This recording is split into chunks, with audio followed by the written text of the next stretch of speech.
our LinkedIn Live. I'm Ashish Kaushal, the CEO of Hire Talent and co-founder of Consciously Unbiased. I'm excited to bring our fourth episode, which we actually started at the beginning of COVID, on the future of contingent workforce. We have Bruce Morton, he's head of strategy at Allegis Global Solutions, Doug Levy, CEO of Beeline, Brian Salkowski, COO of Guiding Global, Jason Ezrati, Chairman and Chief Data Scientist for Brightfield, and Corinne Selfors, Global Head of Consumer Products, Life Sciences, Industrials of Pontoon Solutions. Welcome, everybody. Hello. So I think I'd like to start off with, what's the biggest trend in contingent workforce in the coming year? I know there's a lot of things changing in the economy. We're not sure if we're going to a recession or stabilizing. And so I'd love to hear your thoughts on where you see it going.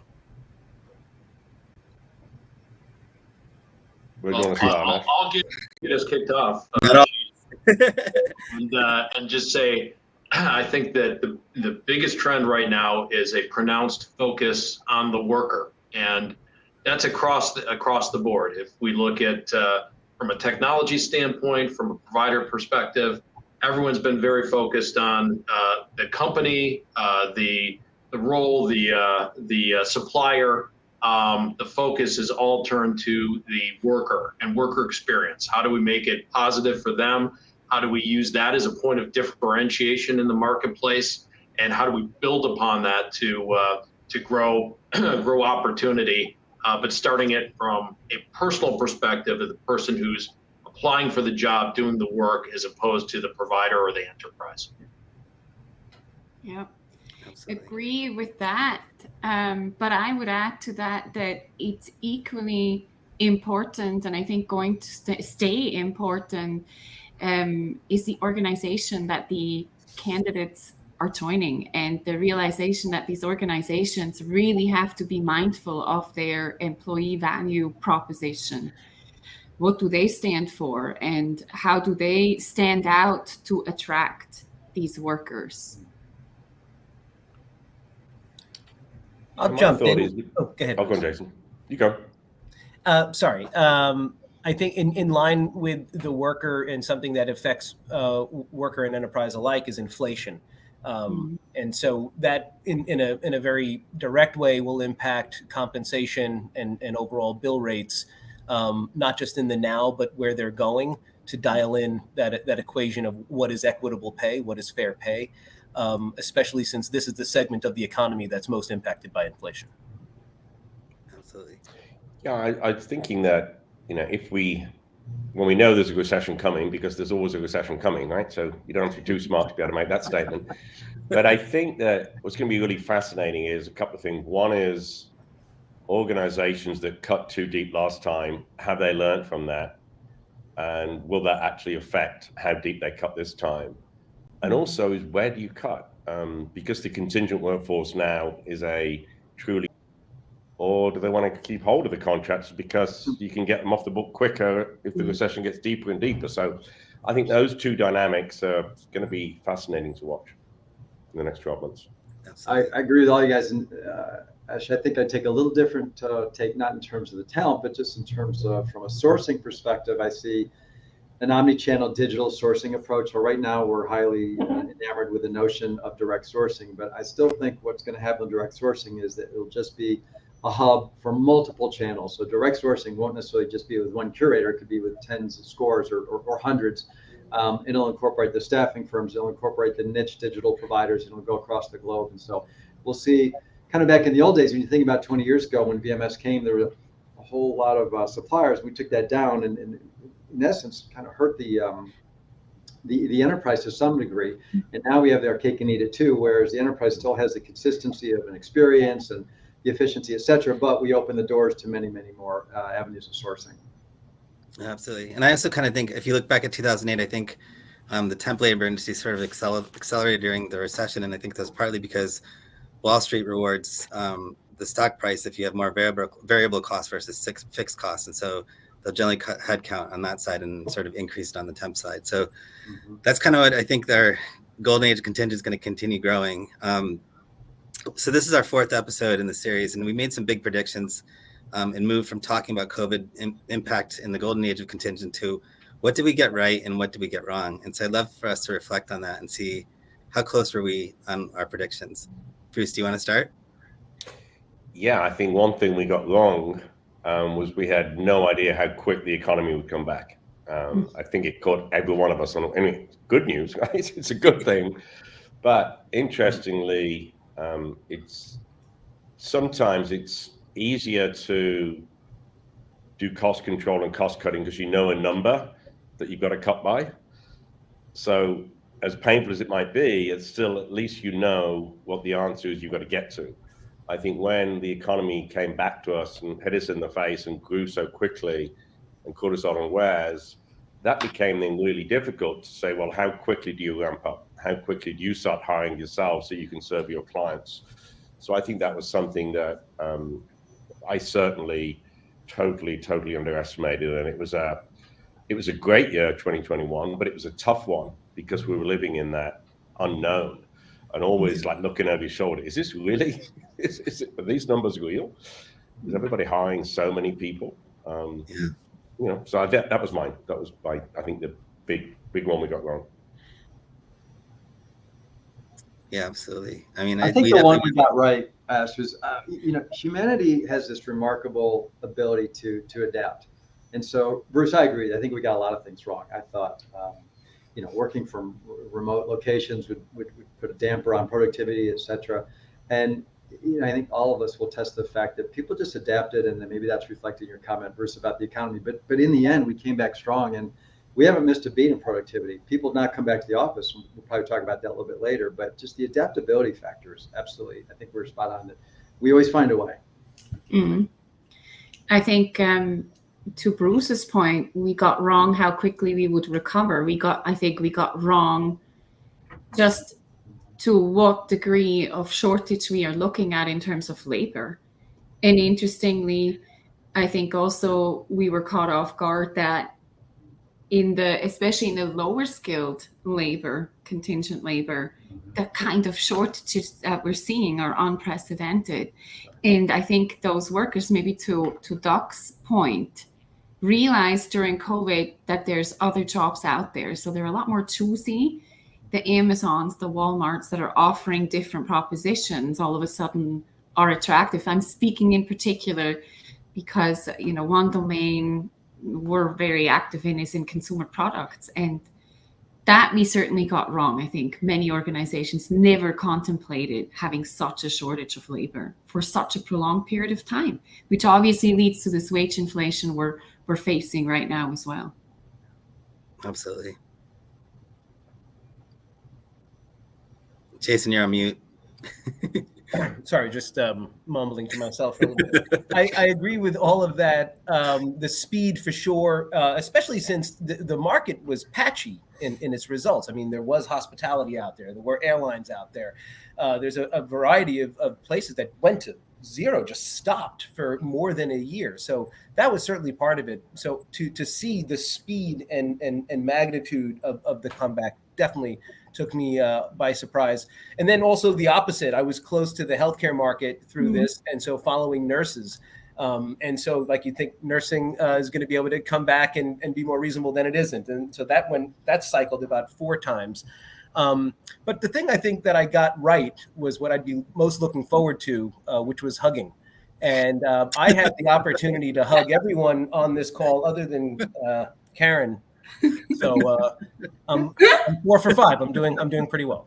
And one on this call is grateful. I won't say who. But it's truly that was my prediction. But also just people coming back together. Everyone who out there who was saying this is changing everyone forever, always. New York City will never be the same, and I think it's almost exactly the same. And of course, people want. And Jason, I'm going to add to that. So did you I'm sure in March of 2020, you're basically talking to clients about cutting costs and optimizing, and then in May of 2020, you're probably like, we need to reevaluate the rate cards and start pushing them back up. And so it's completely a whiplash in that time frame. Exactly right. And with significant numbers. Yeah.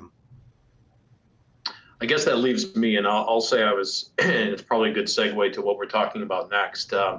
Right and wrong, both on the same statement. We talked about the move to remote and I'd made the prediction that we'd reach a new equilibrium. It won't be all remote, and it won't be all in office, but hybrid being the term for the future. And certainly, there's plenty of headlines out there about companies calling their workforces back in a hybrid fashion. But so that's the right part. The wrong part is that it assumes that their workforces are still in proximity. And in reality, many companies, if they're like us, you hired everywhere, and it was where the talent resided, not where we resided. So I can make a statement, it's time to come back, but no one's by me. They sit in my team in 2 states and close by. Now they're in 30 states, and unless we're all getting on a plane, it's not going to happen. So yes, there's a desire to strike a balance, but we can't go back again. And the fact is, we've taken too many steps over the last 2 years that we can't undo that. And there's a new workforce reality that's different than any of us had thought. Absolutely. And so speaking of that, how are your organizations handling the back to work issue? Have you guys made any changes based on this? Well, firstly, we don't call it back to work because that means like they're not working if they're not in the office. Return to the back office. to the office. What we've learned, I was chatting to someone about this last night, is we tried shall we suggest people come in perhaps 1 day a week to start with, or 3 days a week, and you have a work from home day, and any iteration of that. Where we finally got to, we realized people will come into the office if they want to and they need to. What they don't want to be done is told how many days they should come in or whether they should come in or not. Mm-hmm. And we're starting to see now a big difference demographically. Young people want to be in the office. They're coming in voluntarily 5 days a week. So that's where they're going to make their friends, might meet their partner. It's where they're going to go for a beer after work. That's gone, that if in that remote world. So I think it's naturally settling in a way which is being forced by the consumer. To take Brian's point up from earlier, it's all about the worker. They're making the decisions, not the corporations. We can put all the rules and regulations we like. Don't tell me what to do. I'm a grown up. I know when I should come in, and I'm making that decision on coming for meetings and work from home when I'm not. So that's what we've learned in a big way. Yeah, absolutely. Doug, what are your thoughts? We demanded everybody in 5 days a week, and oddly, we had 90% attrition. So I'm still trying to look, at the end of the day, it was kind of sad because we were moving into this brand new facility 3 weeks prior to the pandemic hitting, and people were very excited. And so we'll hold about 200 here, and on any given day, I'll have 20. To Bruce's point, and frankly, I'm definitely the old guy here. It's mostly the young folks having a couple beers and hanging out a little bit, and getting to get to know each other, which is cool. But I think you got to meet people where they are, and if we put all sorts of charters in place, you're just going to drive them away. And this is the wrong time, I think, from the talent historical perspective to do that. And again, as I said earlier, our productivity hasn't suffered one bit. And I mean, I've tried some bribes. We'll have a meeting in here and buy lunch, and everybody comes in, and they're out at 3:00, and so nothing's really working. I'm curious. Mr. Salkowski, the great prognosticator, will the world feel this need to get back into Huggy land with Jason and come back to the office? And if so, when? Well, who wouldn't want to hug Jason? So I think that's apparently Karen, but prophecy. Short list. I'm smiling as you're talking because I think you nailed it. There is a generational aspect to this, right? And where you see new grads. They want the office. There is part of it's social. Part of it is that's how they develop their career and learn from others, and gain exposure to management. For those who are more well established, the need is less pressing, and in turn, it's reflected in their behavior. I go back to the statement I made just a few minutes ago, which is, we can't go back to what it was. So we've had plenty of conversations about, like what you said, not back to work, back to office. But in reality, it doesn't exist, because I can look at teams, 15-person team, all in one area. They're literally in 7 states right now. And it's not all new team members. They've taken the opportunity to spread their wings and live where they want to live, not live where their job is. So what we're in turn doing is looking for different ways to connect, and what are the right opportunities to bring people together? When is it worth it to invest in that flight and some face time to build upon? What are different other ways that we can interact both in person and online? So it's shifted, but it's not just it's split time schedule. It's a fundamentally different way that we have to approach how we engage and build culture with our people. Mm. Yeah, so true. I think we have to be extremely mindful how we retain our employees, or how do we build relationships with our employees. And, we're talking here about the office or going into the office, but what about travel? That's another topic we just discussed this week in our leadership team. How do we handle that, right? Like, so we've got this huge need to travel and haven't seen a lot of clients, but we got to balance it somehow as well. So that's something I think we also have to think about. How do we handle that? I mean, we used to be on the road every week. Is that still needed? There's probably a lot of catch up, but to what degree? And another cool thought I wanted to quickly offer here. Previously, it was a treat to work from home on Friday. And now it seems to be a treat to work at the office on Friday. It's crazy world. Absolutely. Well, someone else is buying the beer when you go to the office. Right. and it's someone that you haven't been staring at for 24 months. Exactly. I also think one of the other big shifts was, as managers, we had to learn how to manage people to where they are rather than us asking them to do what we need them to do, right? And sort of getting the most out of them based on what they feel comfortable doing. And so I think that was a big shift in terms of how teams are built and managed during this time. Agreed. At Brightfield, I'm on the technical side, and so our engineering and data teams have always been largely remote. I don't think we've ever had anyone more than a couple days in the office, and that meant that when people were in the office, it was purposeful. It was reasons that they had to be together. Otherwise, a lot of these roles you'd rather have the silence and concentration to be able to do that. Initially, I think what made everyone, this such a topic was around health, and still to a large degree in cities like Manhattan, when folks get together, they're wearing masks. I mean, I'm still testing that I'm pregnant. Also positive with COVID. So trying to reconcile, through these things is still a real issue for many. I think what we have to remember, or at least what we're finding to be true, is it's the incidental time that's not on an agenda. What are the things that don't fit in the bullet points of an agenda that when you're in a team, especially technical teams that are working in deep matter and the way that they get to know each other and hear the rest of their thoughts, not just what appears in a comment line in code, that's what's critical. And so what makes that work is being more purposeful about the incidental time and not just relying on it because people happen to be in the office, because some of these personalities don't naturally interact that way. So being more purposeful about it.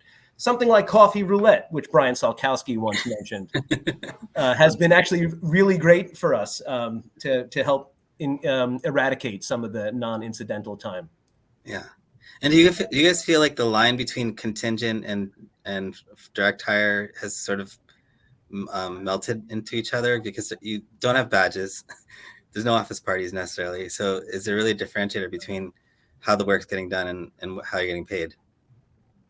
Well, you have that little contractor tag on your email. But in general, I think it's what was said earlier about you're looking at how you build teams. And it's all part of a team. And where do you need flex? Where do you need capacity? Where do you need specific expertise that doesn't reside in-house and needs to be augmented? So I think there's we're getting to a point where there's a lot more deliberation in terms of how those teams are built and rigor that goes into the right balance. But in terms of how they interact, which is I think where you were going with it, that if that was a firm wall before, it's perforated right now. There's a lot of light getting through, and it's because it's not that one is good, one is bad. It's what we talked about with golden age of contingent. There's no stigma. That's long gone. This is about how you choose to work, how you choose to engage. Absolutely. I think those walls have long been gone. And I think that if you look at the last 10 years, I bet with great consistency. It's the consulting and outsourcing or relationships that have lasted longer than employee tenures. And so if you're looking for loyalty, institutional knowledge, and consistency, I bet we're seeing it more often in contracted relationships than many in the employee base. I know in my personal life that's true. We've certainly seen that too, Jason. Absolutely. Yeah, that's a great point. And then what role does machine learning and AI play in the future of contingent work? It's a farce. Harry? Oh, sorry, Jason, go ahead. No, please. I said it's a farce, but well, next question. No, I think there's a few obvious ways that we need AI in this particular world. It's because of all the fuzziness of all of the different factors that are happening. There's so many different dimensions that impact what. Just in my opening point, what should a given bill rate be in light of all of these different things? That's something that multidimensional math has to do. We call it AI. In this kind of an application, it's more of a technical thing than artificial intelligence. Picture a robot talking back at you and telling jokes. But I think it's that type of heavy lifting and making sense of what is otherwise a noisy and hard to interpret data set, and being keyed into that instead of rules of thumb that worked last century. And then speaking of that, so we're still sort of in the trend where anyone can work from anywhere, right? And so from a contingent labor rate card perspective, if you're hiring me in New York versus Iowa or India, are the systems sort of getting built around that and saying, let's optimize price based on location? Work from anywhere, location agnostic work is something that last year was a domestic reality and now is an international reality. That happened that quickly. So yes, very much so. Good point. And Jason, when you say it's also maybe less about rates and the difference between New York and Iowa and more around where do I find the best talent? I mean, I think going with what Brian and Karen said, I'm definitely seeing a shift in that regard. I'm curious what you're seeing. Yeah, it's so agnostic to if we find the best person at the best rate, that we're willing to accommodate that kind of onboarding.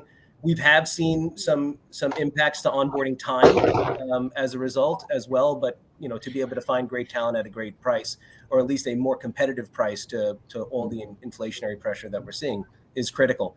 But to that point, to be able to say not just Iowa but Hyderabad, that's a leap that I wasn't expecting to happen this quickly.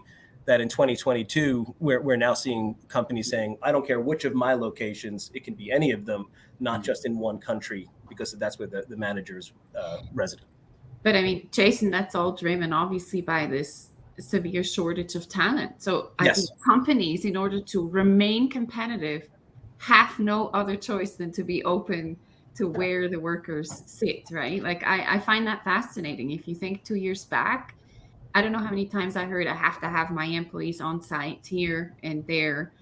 And that discussion's gone because we've proven it's not needed. And we've proven so successfully over 2 years that it's not needed, right? So, but I want to bring up this point again around the bill rates or pay rates. It's actually interesting to me, right? Like what do you see, Jason or others in the market? How do you handle that? The differences in locations and what you pay workers for the same work. Does it start to converge just because, is it much more skill based rather than location based? I've been talking a lot. Feel free to jump in, anyone. Yeah, I think what we're seeing is, and it's interesting, and I mentioned this on this webinar 2 or 3 sessions ago, but where we've run beta tests in terms of, and I'll use UK as an example. So you'll pay X amount of pounds per day in London. If we move this to Birmingham, you can get that for 80% of the cost, or you can pay the same amount of money but get somebody with another 3 years experience, as an example. And almost 100% of the time, the manager would choose the second option because it isn't their money and they're happy paying the $100, £100, whatever it is. But if I get somebody with more experience for that, then I'd rather go for that than say, oh, I could save myself £20 by moving this job up the road. So I think it is getting to that point, Karen, of, what should I be paying for this skill set? More importantly, what should I be paying for this output? I'm willing to put that out there. And where you live, I don't care. That's your problem. right? I'm going to pay to get the job done. You work out whether you're making money out of it or not, because you're living in Idaho or the Bay Area. I think that's where the world we're moving to. I think that's largely true when you talk about in-country, domestically. But as soon as you start crossing borders, I think there's a little bit more sensitivity to the fact that there's an opportunity, and you can still secure great upper-level talent, to your point, without maximizing your budget. So I think there is still some of that difference. And I would point out to the earlier comments, I didn't want to interrupt earlier, but as you're talking about, I used to always hire in the Bay Area, and now I'm willing to look in Iowa. Some of that talent that used to be in the Bay Area is now in Iowa, right? They've taken that opportunity, whereas for a career, for advancement, they felt they had to be there. That's no longer the case. And so you've actually seen a disbursement of that talent into areas where they may not have traditionally been located. It's largely a reflection of, I should say, it's initially a reflection of supply and demand. And actually, Iowa is one of my favorite examples, because in Des Moines, there's a small banking industry there, right? So banking related rates in Des Moines can be higher than some of your classic banking cities because of the fact that there's less availability there. So you're going to pay more. If you have that need there, you're going to pay more for it. But to your question, Karen, it's definitely skill-based. But even if it was, everything was perfectly reconciled and we knew every skill for every role and all that, then would it actually commoditize and come together? Yes, it would. However, and the reason why we use AI, back to that other point, is there's so many other dimensions that impact, does it go this way or this way? There's the industry, there's the currency impact, there's all the other things that are happening as to whether or not budgets are shrinking or growing. And so in our models, we're looking at over 100 different dimensions when thinking about those things, and they can each have some degree of impact independently or in concert. And so that's the complexity of that question, because it's never static. Nothing's ever the same. Absolutely. Karen, what are the buyers asking? I'd love to hear from all you guys. What are the buyers asking you lately in terms of needs?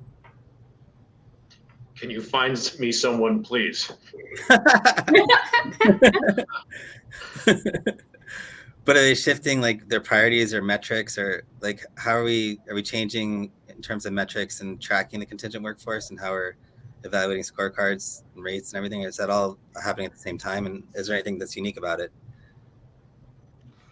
I don't know if we're being asked. So one of the soapboxes I used to be on was, from a scorecarding perspective, we've done a great job helping elucidate the supplier performance. But I found most organizations to be reticent to point the finger internally and look at how maybe the talent scores that experience with the hiring manager. And the technology is there. It's not hard. You just have to do it, right? And I think as the earlier points were made about the shift of power over to talent, we're going to see more and more of that. And I think organizations, to Karen's point earlier, are concerned about their brand and the culture, to Brian's, and how's that reflected. It's not just a logo, it's how people interact. And you can have a manager who's just not too good with people, that's giving your brand a bad name and a bad experience that then carries forward, both from a talent perspective and, of course, a consumer perspective. So I think we're going to see more introspection on the scorecards than we've seen. I hope we do, than we've seen previously. Yeah. And maybe to that point, and we may get to this later, but what am I often asked from the buyers is, how can you help me with diversifying my workforce, right? Like, diversity is such a big topic. Yeah. Or to that point, how can we attract types of labor or people or groups of people that have left the workforce during COVID? For instance, a lot of women left the workforce. How can we attract them back in?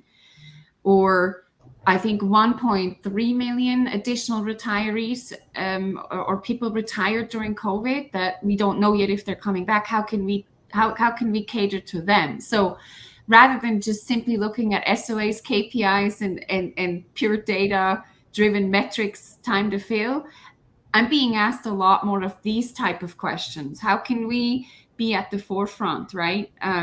How can we target different labor categories, et cetera, to attract into the companies just because of the market that we're in? Yeah, I like that, Karen. And I think there's a lot of truth to it, because there may have been a preferred channel in the past, a preferred recruitment channel. And right now it's all options are on the table. So are we looking at alumni? Are we looking at retirees? Are we looking at non-traditional sources? and it doesn't matter the point of origin. It's where we're going, and do they align with our organization? You started that question, Ashish, about cost, and I would say the biggest thing when you say what are buyers asking, it used to be consistently, am I paying too much? The question today is, am I paying enough? Right. Consistently. Yeah. Really good point. Yeah. Yeah, and I think the regularity of the benchmarking, I don't know, Jason, let's get your view. I mean, back in the day, you could do it twice a year, and now it's like it has to be real time. I mean, I'm wondering if we're ever going to go back to that old world, or that just becomes the norm. Yeah, anything longer than quarterly, depending on what your needs are, feels like you're likely to miss some part of a story. We're seeing shifts happening that quickly.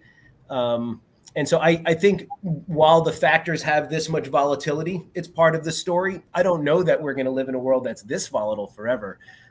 So I would imagine it tones down a little bit, but I think having access to this type of information at our fingertips is something that we'll never grow tired of. Right. Yeah, absolutely. And the other thing I think is interesting is that they're really, like Karen was saying, is that there's really a push for diversity right now. So not just from a candidate pipelining standpoint, but also, and we're finding that clients are asking us to help train the contingent labor to become more inclusive when they join the organization, so that it's kind of a risk management thing, and also from an inclusion effort. And so I think that's also something that you didn't see in the past. That was usually left to the direct hires in the employee base. And so I think they're becoming more inclusive on that side. And so they're pushing on all fronts, which is fascinating to me and great, because it's getting you untapped talent pools as well. I think that's one of the predictions, Ashish, we got right on this panel. We said that it's going from platitudes into actual planning and actions to support that. And I don't see, to your point, that tailing off or tapering off anytime in the near future. In fact, I see that increasing with a broad focus on supplier diversity, resource diversity, coaching for inclusive interviewing, and mentoring. So it's if anything, I only expect that will accelerate in the years ahead. Yeah. So let's talk about direct sourcing, because I think it was a very defined skill process before, and I think in the last 2 years I've seen it's sort of been the term's been bastardized. It's almost like some people are doing direct sourcing, some people are just taking master service agreements, because every company says they're a direct sourcing expert, and they've just taken master service and reduced the margin on it. And so where do you guys see the trend going with this? Direct sourcing specifically? Yeah. I was going to say, probably it starts off by defining, to your point, what is direct sourcing. And some do define it as a master vendor or vendor on premise type situation. I wouldn't. It's from my view, it's about leveraging the end customer's brand, the term that Karen used earlier, the EVP, employer value proposition, and using that to help source and identify contract and contingent resources. So it's about building off of the market presence, the name recognition, the employer value proposition of the end customer. And there's great merit in that. As much as I think we have a great brand name, usually my end customers is better known and more prevalent in the marketplace. So if I can use that to bring talent to the table, it's a win for them, it's a win for me, and it's a win for the resource in the field. So if that's how we define direct sourcing, it's a strong value proposition. The argument is there that there's a good ROI on that activity. And I think the ones who are doing it really well have teams that are focused on talent marketing, understand EVP, how to bring that out into the marketplace using social and other assets to do so, and really drive activity in concert with the end customer, right? So that in that situation, they're just not the consumer, they're contributing to that process by filtering in their overflow applicants, their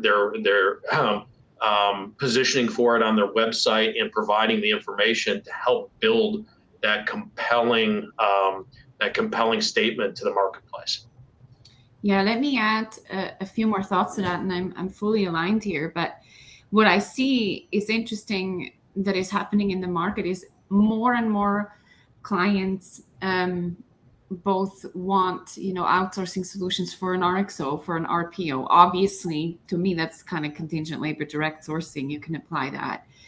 And they want MSP solutions. So what, like in the cases where we already have a very sophisticated tech stack or use EVP, et cetera, to attract permanent talent, why can't we just use that for direct sourcing for contingent labor talent? So I see that more and more happening, probably accelerating that trend.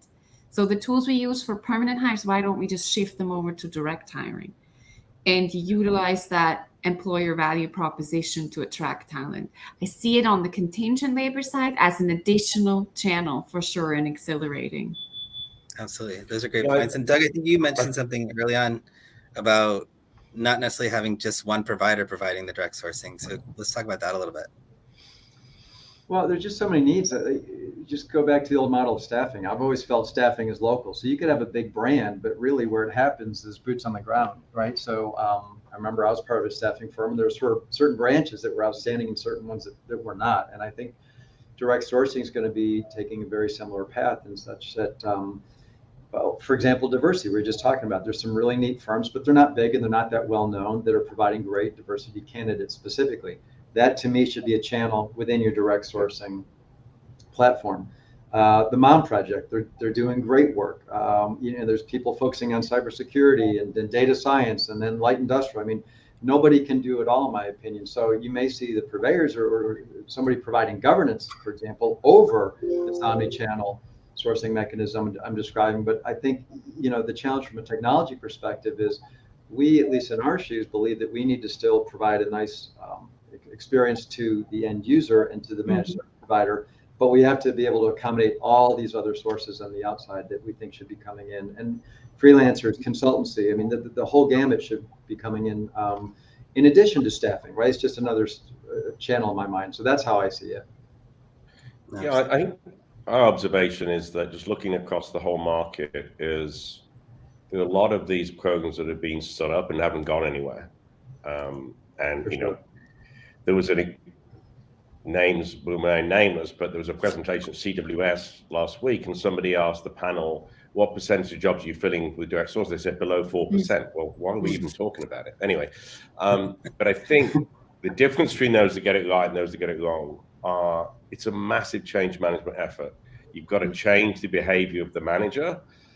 Those exclusive roles that you're now direct sourcing, you can't just expect that to happen because they're going to wait the 48 hours or whatever the exclusivity is, then give it the rec to the body down the road.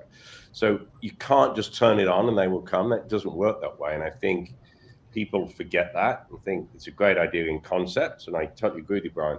Why wouldn't you use the client's brand to attract great people? But unless you change the behaviors internally, it'll just wither on the vine. So I think that's why it hasn't necessarily delivered on the promise that we all thought it would be by now, 2 or 3 years ago. And maybe one more, Bruce, because I think that's an outstanding point. And I'm thinking of a program where we're involved together. It was so successful because the managed service provider, the technology providers, the curators, the clients, everybody got on board with what are the KPIs, what are the goals. It's not 4%. Yeah. It needs to be meaningful. So the executive support within the organization, but then everybody was aligned and not too concerned about who's getting what piece of the pie. And that to me is a great differentiator. I absolutely have cases where I'd be happy with 4%. But the problem is really alignment and then commitment and then accountability. And so it's there for the taking. It's not that hard to do. You just got to make those steps in line. And one additional point, I think it also has to do with the end client, just the organizational setup, right? Like, so oftentimes we don't have the same owners depending on whatever talent you're hiring. That's right. And so once we get there, I just think it's a long journey. We talk about this concept of total talent management since forever, right? And I don't believe we've really cracked the nut yet, but we're on the journey to get there. And that's one piece of the puzzle, the direct sourcing, and maybe melting it with RPOs and so on. So, right. And the last piece is organizationally. Are we set up? Is the structure allowing us to even operate in this fashion?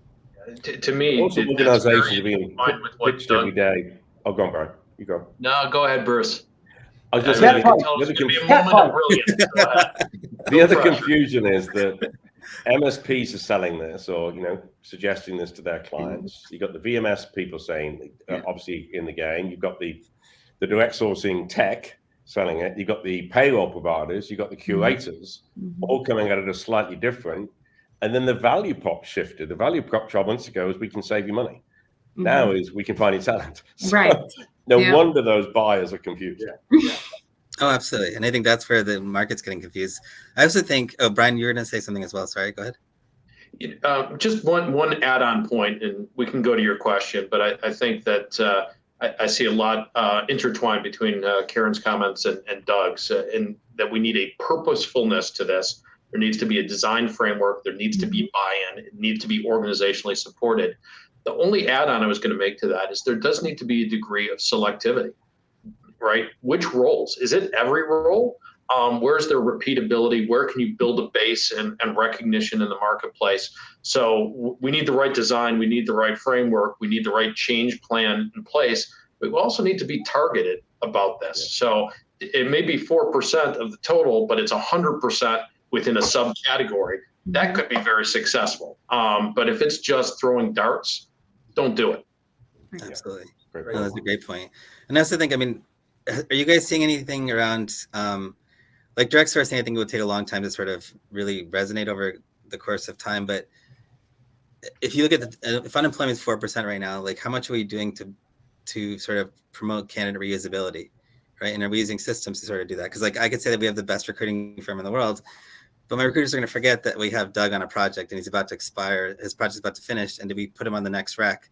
And so I feel like candidate reusability could end up creating cost savings as well as increase your sourcing capabilities within your client and holding on to the people that they know are good workers. Because I don't know if we do enough around that. And do you guys see a trend around that? I love this topic because to me that's the first step of direct sourcing. And I think most of us originally said, well, let's just go outside the program and go direct to the talent.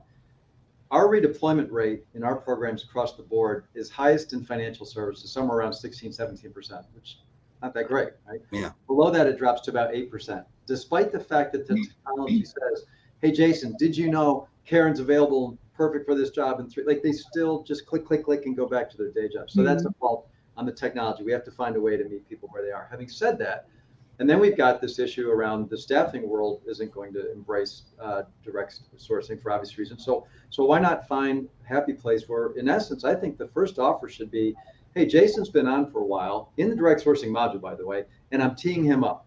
And of course, whoever his supplier is going to take a few margin points. It's nothing major, but they would do that anyway for renewal.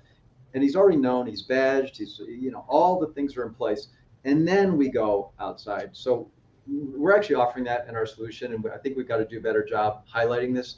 You bring up a really important point because everybody wins. The staffing wins, the talent wins, the client wins. And I just think that's the first ring in the concentric circle. Then you start to work your way out. Absolutely. Bruce, thoughts?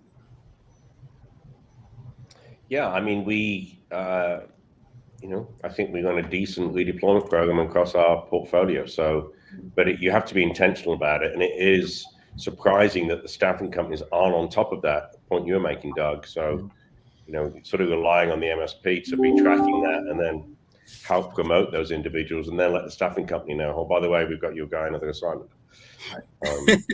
So it's baffled me for years and years why that isn't, job number one every morning as a recruiter.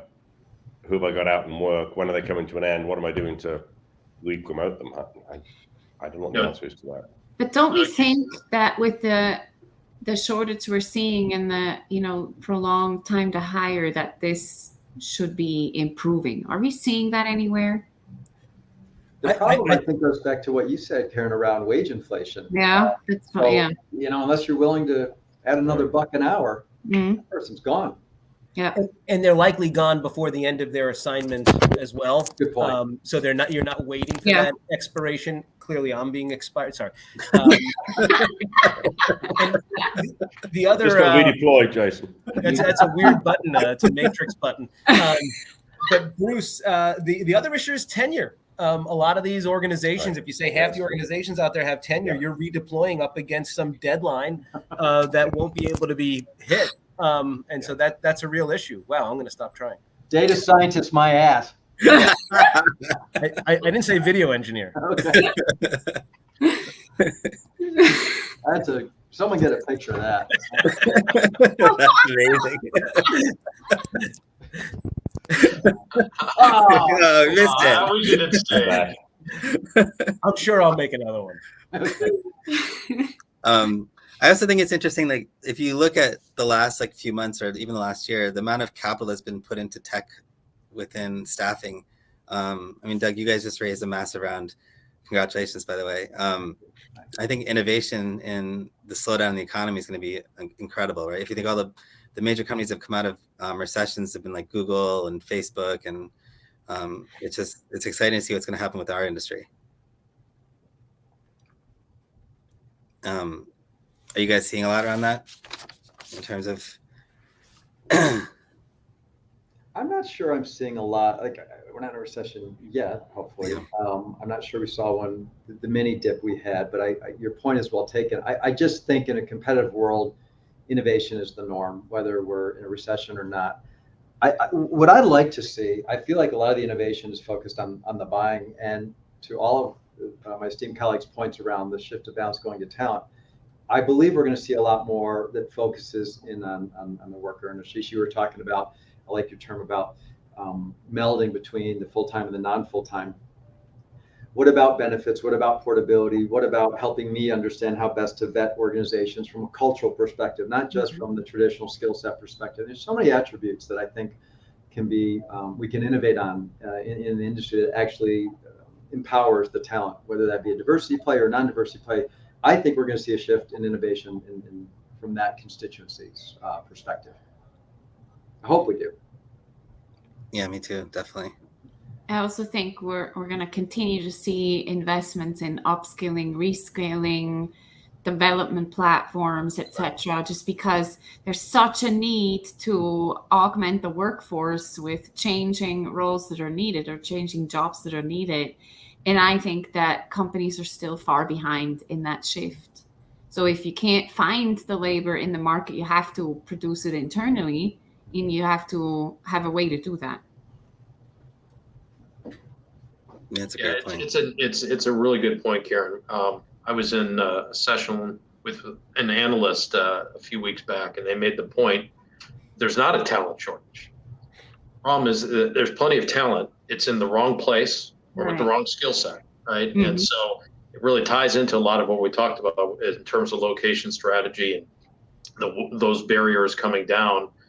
It's a necessity because you see strong demand in North America and Western Europe, but so much of the talent lies in Asia, or we see that we have underemployed resources that need upskilling in order to be able to fill the jobs that are here. So it's a different way of looking at it. Instead of talking about the talent shortage, we could be talking about the alignment problem or the location problem. Mm-hmm. Yeah. Mm-hmm. Yeah, I was chatting with somebody last night, and they said that the only growing workforce in the world is in Africa. So if you think about that, how do we find a way? We're going to have to find a way to send work to Africa. We just are, and it just hasn't happened yet. And, I think it is the next great frontier, and hopefully we crack that because the workers are there. That would be great, Bruce, because one thing I've lamented is, you remember of course, nursing has always done great for the last 20 years with these great surges and the travel nurses and bring them in. And it never felt good that we were robbing that country of a lot of their nursing talent and bringing them over here. And good for the individual. I understand, the compensations there, et cetera. But yet we were really robbing them of these resources. And it'd be very poetic if we could send some work back down there and flip what we did 20 years ago. Yeah. Oh, absolutely. So I think we're getting close to time. So I really enjoyed this with you guys. I love that we're doing this, and I'm honored that you've been part of this journey for the last 2 years. I'd like to end this with, what are you most optimistic in terms of the future of contingent workforce or contingent work? I'll start. I feel like this industry's finally gotten its due. I don't know if you guys agree, but somebody said earlier there's no longer a stigma. I think that went away several years ago. But more than that, I think there's a cachet, and there's this notion of flexibility. And I do have power as a worker, and I can go where I want to go. And so, we've known that this is a really important industry for many, many years. But it feels finally as if the rest of the world has got a spotlight on what's happening. And if you work in the world of PE, all you hear is tailwind, tailwind, tailwind. So even they get it, right? And I think that's great for the talent. It's great for the organization. And so I'm super optimistic that we're going to actually grow this workforce, and it's going to long lose its stigma, and it's just going to give more optionality to people. Mm-hmm. Yeah, Doug, I was going to say something very similar, and it sounds like an oxymoron, but I was going to say what has me excited is the permanence of contingent work. It's not going anywhere. It's going to be a larger and larger segment of the workforce. And, we talk about all the uncertainty that is in the marketplace right now, inflation, supply chain uncertainty, potential recession, et cetera. Uncertainty is great for this business. And whenever we've had periods of uncertainty, it's been some of the best growth years for our industry out there. And there's a lot of uncertainty on the horizon. This industry has gotten its due. It's well established, and it is becoming a permanent component of the overall workforce strategy, the enterprise workforce strategy. So I'm excited to be in the right place at the right time. Brian, I'm excited to have you sing on the next one. I never promised to sing. I will be in my home office next time. That is true. Bring out the guitar. And Doug, I did take a moment to learn the song last night. So. I'm really optimistic here, and excited that it's not just about cost to increase flexibility and utilize contingent workers. It's become a lot more about how can this be a valuable part of our workforce, and what do we have to do to attract them to deal with uncertainty.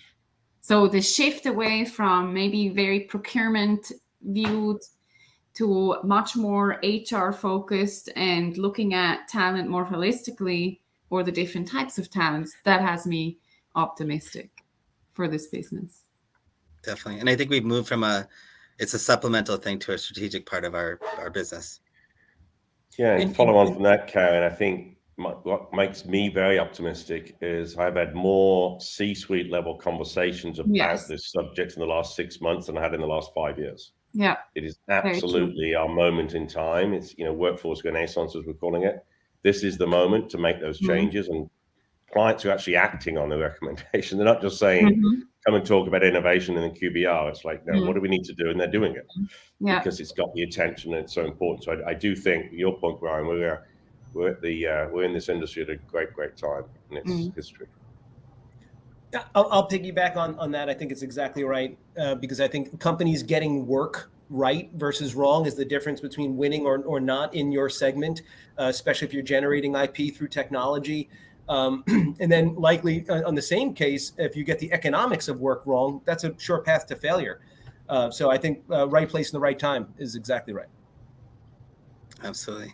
All right. Well, thank you guys. This is really insightful, and I hope everyone really enjoyed this discussion. I think it was great, and looking forward to the next one. Thanks for hosting. Thank you, everybody. Thank you. Bye. Bye.